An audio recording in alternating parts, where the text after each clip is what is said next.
Digital marketing, digital marketing, digital marketing. Yeroo digitaalaati. Jechoota kana egaa namoota baay'ee kan fayyadamuutu argaa jirra. Maal jechuu akka barbaadan yookaan immoo digital marketingiin kunis beekumsa social miidiyaa baay'ee qaba. Moojiloota garaagaraa of jala qabatee waan argamuuf gaa moojiloota kana gaa fudhachuudhaan barachuudhaan iskiila keenya develop godhuu dandeenya. Muuxannoo keenya gabbifachuudhaan galee keenyaas gabbifachuudhaan jijjiirama guddaa beekumsaan galee keenyaan fiduu dandeenya. Hawaasa koo namni tokko gaafa waan hojjetu diippilii beekee hubatee baratee ofirratti hojjete gara milkaa'inaatti ce'uu danda'a. Duras muuxannoo keessan galee keessan jijjiirtanii guddatanii bakka guddaa gahuudhaaf duraan dursee beekumsa gaatee argachuu qabdan. Koorsii kana keessatti egaa waa baay'ee barachuu dandeessan hordoftu tokko.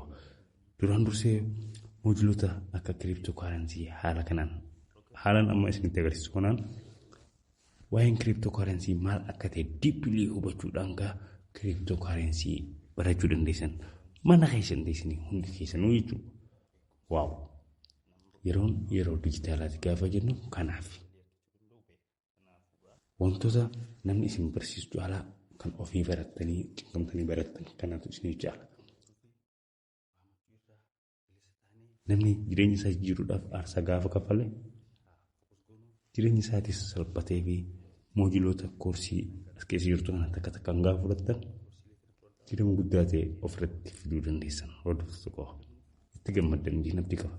Namni dhugatti gaa beekumsa argannaan birriinis itti dhufa. Bakka ta'e isinitti isin dhufa. Kanaafuu gaa haala ittiin koorsii kana fudhachuu dandeessan ammoo isinitti agarsiisa.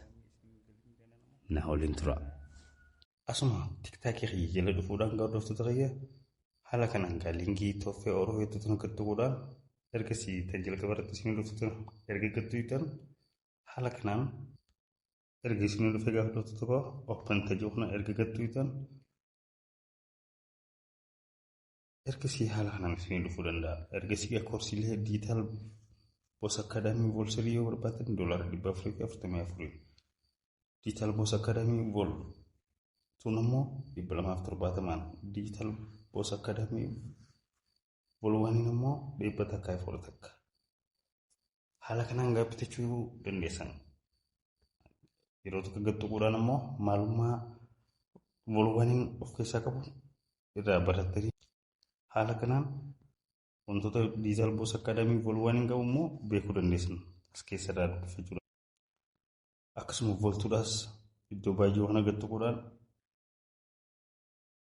haala kanaan gaa waan onni of keessaa qabu diippilii hubachuu dandeessan. Inni digital boss academy volsiriin ammoo haala kanaan iddoo baay'ee kana erga gattuutan ammoo haala kanaan irraa hubachuudhaan gaa hordoftoota kiyya wantoota isin fayyadu hundaa'u gaa iskiila keessan guddifachuudhaan of jijjiiruu dandeessan. Wanni isiniif hin galan jedhan ammoo koomentiirra snaap kaayaadha. Waan isin dhagamees naa barreessadha. Subscribe to my channel. Bye bye.